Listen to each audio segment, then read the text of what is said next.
Operation उम्मीद-ए-नौ पाक navy का rescue operation था, जिसके तहत मर्चेंट वेसल MV सुइज़ को रेस्क्यू किया गया। मर्चेंट वेसल MV सुइज़ पनामा के झंडे तले ऑपरेट होती थी और इसका मालिक एक मिस्री था, यानी ये तजारती जहाज़ मिस्र की रेड सी नेविगेशन कंपनी की मलकियत था। इस जहाज़ के क्रू मेंबर की तादाद 22 थी, जिनमें 11 मिस्री थे, 6 भारतीय थे, 4 पाकिस्तानी थे और 1 श्रीलंकन था।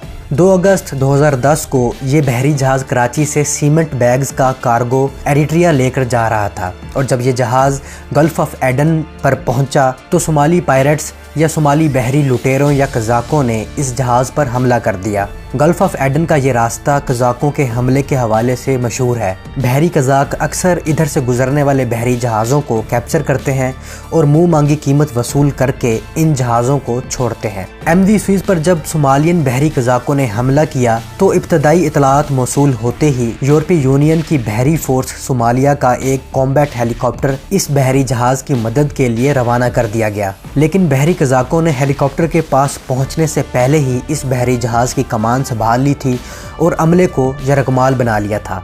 बहरी कज़ाकों ने क्रू मेंबर्स की रिहाई के बदले 20 मिलियन US की डिमांड की थी। रेड सी नेविगेशन कंपनी से अपने मुलाजिम सेलर्स की रिहाई के लिए तावान अदा करने को कहा गया, लेकिन ये कंपनी सिर्फ $1 मिलियन का ही इंतज़ाम कर सकी।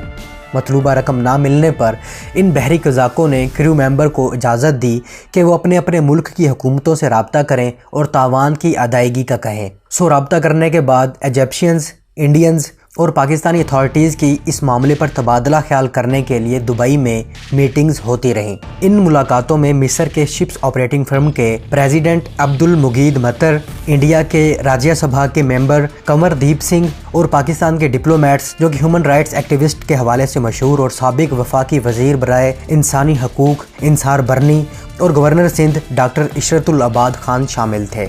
इंसार बरनी बहरी कज़ाकों और रेड सी नेविगेशन कंपनी के दरमियान नेगोशिएट कराने की कोशिश में मौसर साबित हुए। इंसार बरनी बहरी कज़ाकों से बातचीत करके इनिशियल $20 मिलियन की रकम को $2.1 मिलियन तक कम करने में कामयाब हो गए। इसी असना में इन्होंने अपनी चैरिटी ट्रस्ट के थ्रू पाकिस्तानी अवाम से डोनेशन की अपील की। चैरिटी अपील के थ्रू इंसार बरनी पूरे पाकिस्तान से $1.1 मिलियन जमा करने में कामयाब हो गए। बाकी के $1 मिलियन रेड सी कंपनी ने देने थे, जिसका वो पहले ही ऐलान कर चुके थे। सो ये कुल मिलाकर $2.1 मिलियन तक बन गए थे। दोस्तों, आपको बता दें कि 3 अगस्त 2010 को रेड सी नेविगेशन कंपनी और इंसार बरनी क्रू मेंबर्स की रिहाई के लिए तावान देने पर राजी हो गए थे और रकम इकट्ठा करने और नेगोशिएट करते करते 10 महीने गुजर चुके थे और इन 10 महीनों में बहरी कज़ाक अमले पर तरह तरह के जुल्म करते रहे और जानवरों से भी बदतर सलूक करते रहे। रकम जमा होने के बाद इंसार बरनी ने तशवीश जाहिर की कि जहाज़ को आज़ाद कराने के बाद भी इस जहाज़ को बहफाजत मुकाम तक पहुँचाने के लिए नेवल एस्कॉर्ट की ज़रूरत पड़ेगी और गवर्नर इशरतुल अबाद का इस टीम में होने का मतलब भी यही था कि वक्त आने पर पाक नेवी से मदद तलब की जाए। खैर, 13 जून 2011 को तावान की रकम देकर इस वेसल को आज़ाद करा लिया गया।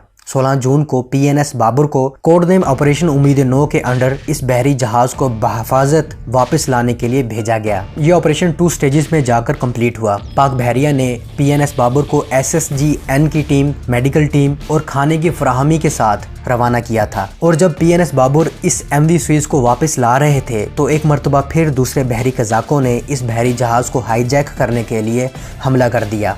चूँकि इस मरतबा PNS बाबर इस जहाज़ की हिफाजत कर रहे थे तो PNS बाबर ने जवाबन इन बहरी लुटेरों पर फायर खोल दिया, जिसके नतीजे में ये बहरी कज़ाक भागने पर मजबूर हो गए और ये हमला नाकाम हो गया। बदकिस्मती से इस बहरी जहाज़ के साथ एक और वाक़या पेश आ गया। हुआ ये कि दिन के 3:10 पर MV सुइज़ के कैप्टन ने इतला दी कि जहाज़ ख़राब मौसम की वजह से डूब रहा है। कैप्टन ने मिनिस्ट्री ऑफ फॉरेन अफेयर्स और चीफ ऑफ नेवल स्टाफ से फौरी मदद करने की अपील की। कैप्टन ने यह जहाज़ छोड़ने का फैसला तब किया जब ख़राब मौसम और तूफ़ानी लहरों के टकरा जाने से इस जहाज़ का इलेक्ट्रिकल सिस्टम नकारा हो गया था।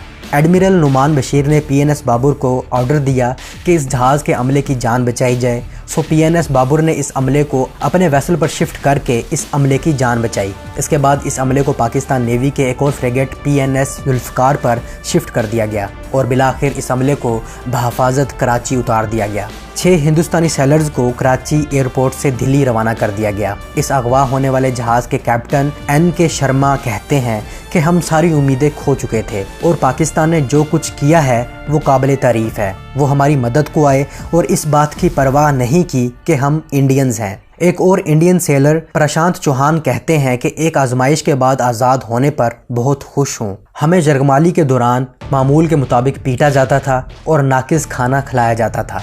पाकिस्तानी हुकूमत ने हमारे लिए बहुत कुछ किया है। इनका जहाज़ बाबर हमें बचाने के लिए आया और हमने मुतअद्दिद बार हिंदुस्तानी जहाज़ गोदावरी को हेल्प के लिए बुलाया था, लेकिन उन्होंने कभी भी जवाब नहीं दिया। सब 6 के 6 भारतीय अपनी भारत सरकार से बहुत ज़्यादा निराश है। अब तक INS गोदावरी ने हमसे कोई कांटेक्ट नहीं किया। हम PNS बाबर के साथ नेक्स्ट पोर्ट सलाला तक एस्कॉर्ट होके जा रहे हैं। गाइस, आपको बता दें कि जिस गोदावरी शिप को इंडियंस कैप्टन मदद के लिए बुला रहे थे, वो बहरी जहाज़ दरअसल उस वक्त उनकी मदद को आने वाले PNS बाबर के रास्ते में मुश्किलात खड़ी करने में मसरूफ़ था। जी हाँ, जब PNS बाबर MV सुएज़ की मदद के लिए जा रहा था तो इंडियन INS गोदावरी ने PNS बाबर को रोकने की कोशिश की। पाकिस्तान ऑफिशियल्स के मुताबिक जब रेस्क्यू ऑपरेशन जारी था तो हिंदुस्तानी बहरी जहाज़ MV सुएज़ के करीब के इलाकों में पहुंचा और PNS बाबर की कोशिशों को रोकने की कोशिश की। गाइस, आप में से अक्सर ने ये वीडियो ज़रूर देखी होगी जिसमें एक पाकिस्तानी बहरी जहाज़ हिंदुस्तानी बहरी जहाज़ को टक्कर मारते हुए गुजरता है। ये वीडियो दरअसल उसी वक्त की है जब PNS बाबर MV सुएज़ की हेल्प करने जा रहा था, जब मजबूरन PNS बाबर को INS गोदावरी को जवाब देना पड़ा और इस टक्कर के बाद INS गोदावरी अपनी हरकतों से बाज आ गया। गाइस, MV सुएज़ के हाईजैक होने पर इंडियन मीडिया ने इंडियन नेवी को तनकीद का निशाना बनाया कि वो क्यों नहीं इनकी मदद को गए और क्यों उनकी हेल्प की कॉल का जवाब नहीं दिया। बाजियाब होने वाले तमाम इंडियन सेलर्स ने भी वाज़ेह किया कि ये PNS बाबर ही था जिसने जहाज़ के दोबारा हाईजैक होने के वक्त उनकी कॉल का जवाब दिया और मदद की। PNS बाबर हमारे साथ है और उनके ये क्या कहते हैं कमांडोज भी हमारे साथ हैं।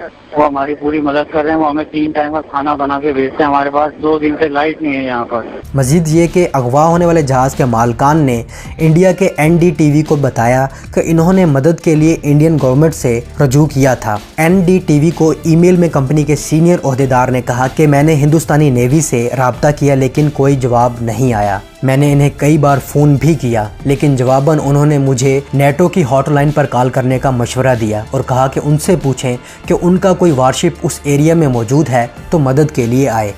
दोस्तों, ये थी MV सुएज़ के कैप्चर होने और इसे रेस्क्यू करने की कहानी। और जितने आसान अल्फाज में मैंने ये बयान की है, ये काम उतना ही मुश्किल था। समंदर में किसी को रेस्क्यू करना एक बैटल के मुतरादिफ है, ख़ासकर तब जब समुद्री तूफ़ान और बहरी कज़ाकों का ख़तरा हो। इस टॉपिक पर एक बेहतरीन मूवी बन सकती है जैसा कि दूसरे मुल्क बनाते हैं, लेकिन हमारे फिल्म मेकर्स को मुजरे वाली मूवीज़ से टाइम मिले तो कुछ बनाएं। फिर कहते हैं कि पाकिस्तानी इंडस्ट्री को सपोर्ट करें, अच्छा कंटेंट लाएंगे तो सपोर्ट करेंगे। दोस्तों, अब तक के लिए इतना ही। उम्मीद है आपको आज की वीडियो पसंद आई होगी। अगर आपको वीडियो पसंद आई है तो इसे लाइक, शेयर और कमेंट करके अपनी राय का इजहार ज़रूर कीजिएगा। मैं मिलता हूँ एक नई वीडियो के साथ, तब तक के लिए इजाज़त। अल्लाह हाफिज़।